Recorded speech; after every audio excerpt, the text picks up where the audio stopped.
ಜೈ ಭಗವಾನ್. ಎಲ್ಲರಿಗೂ ನಮಸ್ಕಾರ. ಓಂ ಮಹಾದೇವಿ ಚ ವಿಷ್ಣುಪತ್ನಿ ಚ ಮಹಿ ತನ್ನ ಐಶ್ವರ್ಯಲಕ್ಷ್ಮಿ ಪ್ರಚೋದಯ. ನಮಸ್ಕಾರ. ಇವತ್ತಿನ ವಿಶೇಷ ಸಂಚಿಕೆಯಲ್ಲಿ ಅನೇಕ ವಿಚಾರಗಳನ್ನ ನಾವು ತಿಳ್ಕೊಳ್ಳೋಣ. ಮೊದಲನೇದಾಗಿ ನಾಳೆ ಏನು ಅಂತಂದರೆ ವೈಕುಂಠ ಏಕಾದಶಿ. ಈ ಏಕಾದಶಿ ದಿನ ಈ ಒಂದು ಮಂತ್ರವನ್ನು ಹೇಳಿ, ಈ ಒಂದು ಸಣ್ಣ ತಂತ್ರವನ್ನು ಮಾಡಿ ಖಂಡಿತವಾಗಲೂ ಕೂಡ ನಿಮಗೆ ನಿಮ್ಮ ಜೀವನದಲ್ಲಿ ಪವಾಡವೇ ನಡೆದೋಗ್ಬಿಡ್ತದೆ ಮತ್ತು ನೀವು ಕೋಟ್ಯಾಧಿಪತಿಗಳಾಗೋದಂತೂ ಗ್ಯಾರಂಟಿ. ಇದು ಯಾವ ಮಂತ್ರ, ಯಾವ ತಂತ್ರ ಅಂತ ಹೇಳ್ಕೊಡ್ತೀನಿ. ಅದಕ್ಕಿಂತ ಮುಂಚೆ ನೀವು ವಿನಯ್ ಯೋಗಿ ಗುರೂಜಿ ಅಂತ ಯೂಟ್ಯೂಬ್ ಚಾನಲ್ ಲೈಕ್ ಮಾಡಿ, ಸಬ್ಸ್ಕ್ರೈಬ್ ಆಗಿ, ಮತ್ತು ಬೆಲ್ ಬಟನ್ ಒತ್ತಿ, ಮತ್ತು ಫೇಸ್ಬುಕ್ ಇನ್ಸ್ಟಾಗ್ರಾಮ್ ಲೈಕ್ ಮಾಡಿ, ಶೇರ್ ಮಾಡಿ, ಮತ್ತು ಫಾಲೋವನ್ನು ಮಾಡಿಕೊಳ್ಳಿ. ಇದೇ ಫೆಬ್ರವರಿ ತಿಂಗಳಲ್ಲಿ ನಾವು ಪೂರಿ ಜಗನ್ನಾಥ ಯಾತ್ರೆ ಹೊರಟಿದ್ದೀವಿ. ತುಂಬ ಅದ್ಭುತವಾದಂಥ ಒಂದು ಯಾತ್ರೆ. ಫ್ಲೈಟಲ್ಲಿ ಹೋಗಿ ಫ್ಲೈಟಲ್ಲಿ ಬರುವಂಥದ್ದು, ಊಟ ತಿಂಡಿ ವಸತಿ ಎಲ್ಲವೂ ಕೂಡ ನಮ್ಮದೇ ಇರುತ್ತೆ. ಯಾರ್ಯಾರು ಬರಬೇಕು ಅಂತ ಅಂದ್ಕೊಂಡಿದ್ದೀರೋ ಖಂಡಿತವಾಗ್ಲೂ ಕೂಡ ಆ ಒಂದು ಯಾತ್ರೆಗೆ ಬನ್ನಿ. ತುಂಬ ಅದ್ಭುತವಾದಂಥ ಒಂದು ಯಾತ್ರೆ ಅದು. ಪೂರಿ ಜಗತ್ತಾಗ ಕಲಿಯುಗದ ದೇವರು. ಯಾಕಂದರೆ ಇದರಲ್ಲಿ ಏನು ವಿಶೇಷ ಅಂತಂದರೆ, ಅಲ್ಲಿ ದೊಡ್ಡ ದೊಡ್ಡ ಕಣ್ಣುಗಳು ಪೂರಿ ಜಗನ್ನಾಥಗೆ ಏನಕ್ಕೆ ಇದೆ ಅಂತಂದರೆ, ಭಗವಂತ ನಾವೆಲ್ಲ ಪುಣ್ಯಕ್ಷೇತ್ರ ನಾವು ಹೋಗ್ತೀವಿ ನೋಡೋಕ್ಕೆ, ಅಲ್ಲಿ ಭಗವಂತ ನಮ್ಮನ್ನು ನೋಡೋಕ್ಕೆ ಕರೆಸ್ಕೊತಾ ಇದ್ದಾನಂತೆ. ಅಂತ ತುಂಬ ಅದ್ಭುತವಾದಂಥ ಒಂದು ವಿಶೇಷ. ಮಿಸ್ ಮಾಡದೆ ಈ ಒಂದು ಪೂರಿ ಜಗನ್ನಾಥಕ್ಕೆ ನಾವೆಲ್ಲ ಹೋಗ್ತೀವಿ. ನೀವು ಮಿಸ್ ಮಾಡದೆ ಬರ್ತೀರಲ್ಲ, ಖಂಡಿತವಾಗ್ಲೂ ಬನ್ನಿ. ಅದರ ಬಗ್ಗೆ ಹೆಚ್ಚಿನ ಮಾಹಿತಿಯನ್ನು ನೀವು ಕೆಳಗಡೆ ಕೊಟ್ಟಿರೋಂಥ ನಂಬರ್ಗೆ ನೀವು ಫೋನ್ ಮಾಡಿ ಅದನ್ನು ತಿಳ್ಕೊಳ್ಳಿ. ಅದ್ಭುತವಾದಂಥ ಒಂದು ಜಗನ್ನಾಥನ ಒಂದು ದರ್ಶನಕ್ಕೆ ಹೋಗ್ತಾ ಇದ್ದೀವಿ, ಗೊತ್ತಲ್ಲ.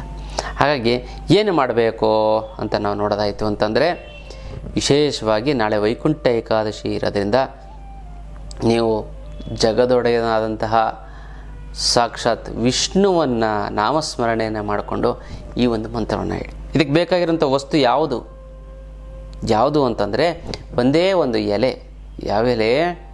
ತುಳಸಿ ಎಲೆ ಅಂತಲ್ಲ. ಈ ತುಳಸಿ ನಿಮ್ಮ ಆರೋಗ್ಯವನ್ನು ಕಾಪಾಡುತ್ತೆ.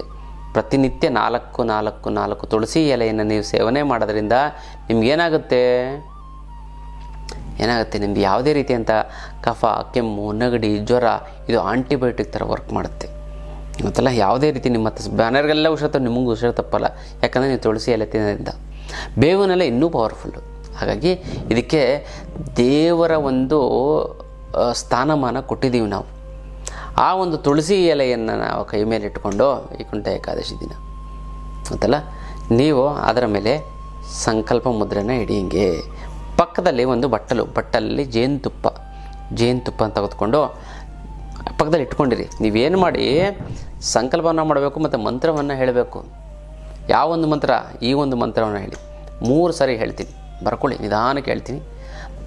ಓಂ ವಾಸುದೇವಾಯ ವಿದ್ಮಹೇ ಅಲ್ಲ, ಓಂ ವಾಸುದೇವಾಯ ವಿದ್ಮಹೇ ನಾರಾಯಣಾಯ ಧೀಮಹಿ ತನ್ನೋ ವಿಷ್ಣು ಪ್ರಚೋದಯಾತ್. ಎಂದು ಸರಿ ಹೇಳ್ತೀನಿ. ಓಂ ವಾಸುದೇವಾಯ ವಿದ್ಮಹೇ ನಾರಾಯಣಾಯ ಧೀಮಹಿ ತನ್ನೋ ವಿಷ್ಣು ಪ್ರಚೋದಯಾತ್. ಇನ್ನೂ ಒಂದು ಸರಿ ಹೇಳ್ತೀನಿ, ಕೇಳ್ಕೊಳ್ಳಿ ನಿಧಾನವಾಗಿ. ಓಂ ವಾಸುದೇವಾಯ ವಿದ್ಮಹೇ ನಾರಾಯಣಾಯ ಧೀಮಹಿ ತನ್ನೋ ವಿಷ್ಣು ಪ್ರಚೋದಯಾತ್ ಅಂತ ಎಷ್ಟು ಸರಿ ಹೇಳಬೇಕು? 108 ಸರಿ ಹೇಳಬೇಕು. ಹಿಂಗೆ ಸಂಕಲ್ಪ ಮುದ್ರನ ಇಟ್ಕೊಂಡು ನೋಡಿ, ಅದ್ಭುತ. ಸಾಕ್ಷಾತ್ ವಿಷ್ಣು ಆವಾಹನೆ ಆಗ್ತಾನೆ ಅದರೊಳಗಡೆ, ಗೊತ್ತಲ್ಲ. ಪವಾಡವೇ. ನೀವು ಏನು ಅಂದ್ಕೊಂಡಿದ್ದ ಕೋಟ್ಯಾಧಿಪತಿ. ನೋಡಿ, ನಾಳೆ ವೈಕುಂಠ ಏಕಾದಶಿ ದಿನ ನೀವು ದೇವರಿಗೆ ಇರೋದು 3 ಸೆಕೆಂಡ್. 3 ಸೆಕೆಂಡಲ್ಲಿ ನೀವು ಏನು ಹೇಳ್ತೀರಾ ಅದು ಕೊಟ್ಬಿಡ್ತಾನೆ ಭಗವಂತ. ಸೀಕ್ರೆಟ್ ಅಂತ ತಿಳ್ಕೊಳ್ಳಿ. ದೇವಸ್ಥಾನ ಮುಂದೆ ಕ್ಯೂ ಗಟ್ಟಲೆ ಇರುತ್ತೆ. ನೀವು ಇಂದು ಭಾಳಷ್ಟು ಜನ ಈ ಒಂದು ಏಕಾದಶಿ ಏನು ಅಂತಂದರೆ ಉಪವಾಸ ಮಾಡ್ತಾರೆ. ಉಪವಾಸವನ್ನು ಮಾಡಿ ವರ್ಷ ಪೂರ್ತಿ ಇನ್ನೂ ಬರಬೇಕಾಗಿರೋ ದುಡ್ಡು ಬರ್ತಾಯಿಲ್ಲ ಅಂದರೆ, ಕೊಡೋರಿಗೆ ಕೊಡೋಕ್ಕಾಗ್ತಾಯಿಲ್ಲ ಅಂದರೆ, ಸಿಕ್ಕಾಪಟ್ಟೆ ಸಾಲ ಆಗಿತ್ತು ಅಂದರೆ, ಗುರುಗಳೇ ದುಡ್ಡು ನೀರು ಥರ ಖರ್ಚಾಗ್ತದೆ, ಏನು ಮಾಡಬೇಕು ಅನ್ನೋದು ಗೊತ್ತಾಗ್ತಾಯಿಲ್ಲ ಅಂದರೆ, ಇದಕ್ಕೆಲ್ಲ ತಲೆನೇ ಕೆಡಿಸ್ಕೊಬಿಡೋಕ್ಕೆಲ್ಲ ಏಕೈಕ ರಾಮಬಾಣ ಅಂದರೆ ಅಷ್ಟಲಕ್ಷ್ಮಿ ಯಂತ್ರ. ಈ ಅಷ್ಟಲಕ್ಷ್ಮಿ ಯಂತ್ರವನ್ನು ನಿಮ್ಮ ಮನೇಲಿ ಇಟ್ಟಿದ್ದೆ ಆಯಿತು ಅಂತಂದರೆ, ನಿಮ್ದು ಯಾವುದೇ ರೀತಿಯ ದುಡ್ಡಿನ ಬಗ್ಗೆ ನೀವು ತಲೆನೇ ಕೆಡಿಸ್ಕೋಬೇಡಿ. ಗೊತ್ತಾ. ಇದಕ್ಕೆ ಮುಟ್ಟು ಕಟ್ಟು ಚಟ್ಟು ಮಡಿ ಮೇಲಿಗೆ ಸೂತ್ಕ ಗೀತ್ಕ ವೆಜ್ಜು ನಾನ್ ವೆಜ್ ಜಾತಿ ಗೀತಿ ದಿಕ್ಕು ಆ ಥರದ್ದೇನೂ ಇಲ್ಲ. ಇಟ್ಟರೆ ಸಾಕು, ಕೆಲಸ ಆಗುತ್ತೆ. ದೇವ್ರ ಮಲ್ಲಾರು ಇಡ್ಬೋದು, ಬೀರಿನಲ್ಲಾರು ಇಡ್ಬೋದು. ಪ್ರತಿದಿನ ಪೂಜೆ ಮಾಡಲೇಬೇಕು ಅಂತ ಏನಿಲ್ಲ. ಪೂಜೆ ಮಾಡಲಿಲ್ಲ ಅಂತಂದು ಕೂಡ ನಡೆಯುತ್ತೆ. ಈ ಒಂದು ಅಷ್ಟಲಕ್ಷ್ಮಿ ಯಂತ್ರ ಇತ್ತು ಅಂದರೆ ಸಾಕ್ಷಾತ್ ಲಕ್ಷ್ಮಿನೇ ನಿಮ್ಮ ಮನೇಲಿದ್ದಾಗೆ ಸದಾ ನಿಮಗೆ ದುಡ್ಡು ಬರ್ತಾನೆ ಇರ್ತಾರೆ. ನೀವು ಯಾವಾಗಲೂ ಕೋಟ್ಯಾಧಿಪತಿಗಳಾಗಿರ್ತೀರ, ಶ್ರೀಮಂತರಾಗಿರ್ತೀರ.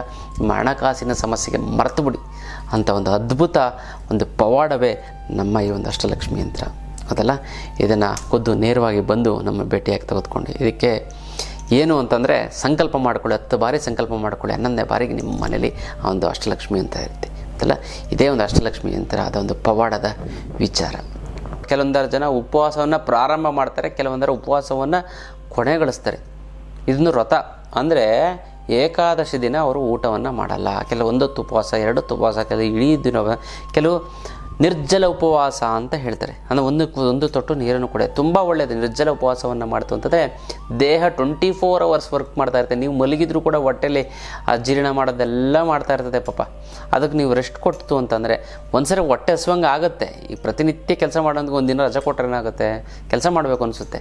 ಹಂಗನ್ಬಿಟ್ಟು ಅವ್ನು ಸಂಪೂರ್ಣವಾಗಿ ದುಡಿಸ್ಕೋತು ಅಂತಂದರೆ, ಅವನು ಯಾವಾಗಲೂ ದುಡಿಸ್ಕೋತಾ ಇತ್ತು ಅಂತಂದರೆ 3 ಅವರ್ ಮಾಡೋ ಕೆಲಸನ 6 ಅವರ್ ಮಾಡ್ತಾನೆ, ಲೇಟಾಗಿ ಮಾಡ್ತಿರ್ತಾನೆ, ಮತ್ತು ಕೆಲಸ ಬಿಟ್ಟು ಹೋಗ್ಬೋದು. ಈ ಥರದ್ದೆಲ್ಲ ಆಗುತ್ತೆ. ಅಂದರೆ ನಮ್ಮ ದೇಹಕ್ಕೆ ರೆಸ್ಟ್ ಕೊಡಬೇಕು ಅಂತಂದರೆ ನೀವು ಉಪವಾಸವನ್ನು ಮಾಡಬೇಕು. ಆವಾಗ ಜೀರ್ಣಕ್ರಿಯೆ ಎಲ್ಲ ಶಾಂತವಾಗುತ್ತೆ, ಪ್ರಶಾಂತವಾಗುತ್ತೆ. ನಾಳೆ ಬಂದ ತಕ್ಷಣ ಇನ್ನಷ್ಟು ಚೆನ್ನಾಗಿ ವರ್ಕ್ ಮಾಡುತ್ತೆ, ಚೆನ್ನಾಗಿ ಜೀರ್ಣಕ್ರಿಯೆಗಳನ್ನು ಮಾಡುತ್ತೆ. ನೀವೇನು ಮಾಡಬೇಕು ಅಂತಂದರೆ ಉಪವಾಸವನ್ನು ಇದನ್ನು ವ್ರತ ಅದಲ್ಲ. ನೀವು ದೇವ್ರ ಹತ್ರ ಹೋಗಿ ಕೇಳ್ಕೋಬೇಕು ಅಂತಂದರೆ 3 ಸೆಕೆಂಡಲ್ಲಿ ಕೇಳ್ಕೋಬೇಕು. ಅದೇನು ಅಂತಂದರೆ, ಭಗವಂತ ನನಗೆ ಏನೇನು ಬೇಕು ಎಲ್ಲ ನಿನಗೆ ಗೊತ್ತಿದೆ, ಅದನ್ನೆಲ್ಲ ಕೊಡು ಅಂತಂದರೆ ಸಾಕು. 3 ಸೆಕೆಂಡು ಭಗವಂತ ನಿನಗೆ ಏನು ಬೇಕು ಎಲ್ಲ ಕೊಟ್ಬಿಡ್ತಾನೆ. ಇಷ್ಟೇ ಟೆಕ್ನಿಕಲ್. ಆಸ್ತಿ ಕೊಡು, ಅಂತಸ್ತು ಕೊಡು, ಅವ್ನು ಹಿಂಗೆ ಮಾಡಿ ತೊಂದರೆ ಮಾಡ್ತಾನೆ, ಅವ್ನು ದೂರ ಹೋಗಲಿ, ಇದು ಮಾಡಲಿ, ಅದೆಲ್ಲ ನನಗೇನು ಬೇಕಿದೆ ನನಗೆ ಗೊತ್ತಿದೆ, ಅದು ನೀನು ಕೊಟ್ಟುಬಿಡು ಅಂತಂದರೆ ಸಾಕು, ಕೊಟ್ಬಿಡ್ತಾನೆ ಭಗವಂತ. ಕೋಟ್ಯಾಧಿಪತಿಗಳಾಗಲು ಆಗಾಗ ಮಾಡೋ ಭಗವಂತ 3 ಸೆಕೆಂಡು ಮಾಡಿ. ಆಮೇಲೆ ನೀವೇನು ಮಾಡಬೇಕು, ಈ ಒಂದು ಎಲೆ ಇದೆಯಲ್ಲ, ಆ ಎಲೆಯನ್ನು ಜೇನುತುಪ್ಪಕ್ಕೆ ಹಚ್ಚಿ ಅದನ್ನು ನೀವು ವಿಷ್ಣುವನ್ನ ಹೆಸರು ಹೇಳ್ಕೊಂಡು, ನಾರಾಯಣ ಸ್ವಾಮಿನ ಹೆಸರು ಹೇಳ್ಕೊಂಡು, ಬಾಲಾಜಿನ ಹೆಸರು ಹೇಳ್ಕೊಂಡು, ಮನೆ ದೇವರ ಹೆಸರು ಹೇಳ್ಕೊಂಡು ಬಾಯಿಗಳೇ ಹಾಕ್ಕೊಂಡು ತಿಂದುಬಿಡಿ. ನೀವು ಕೆಲವೇ ದಿನಗಳಲ್ಲಿ ಪವಾಡ ಸೃಷ್ಟಿಯಾಗುತ್ತೆ. ಅದನ್ನು ನೋಡಿ ನನಗೆ ಬಂದು ಹೇಳ್ತೀರ ಅಂತೂ ಶತಸಿದ್ಧ. ಮಾಡ್ಕೊಳ್ಳಿ, ತುಂಬ ಚೆನ್ನಾಗಿ, ತುಂಬ ಒಳ್ಳೆಯದಾಗ್ತಾ ಬರುತ್ತೆ. ಇದು ವಿಶೇಷವಾದಂಥ ಒಂದು ತಂತ್ರದ ವಿಚಾರ. ಇನ್ನಷ್ಟು ವಿಚಾರಗಳನ್ನ ತಿಳ್ಕೊಳ್ಳೋಣ ಮುಂದಿನ ಸಂಚಿಕೆಯಲ್ಲಿ. ಅಲ್ಲಿವರೆಗೂ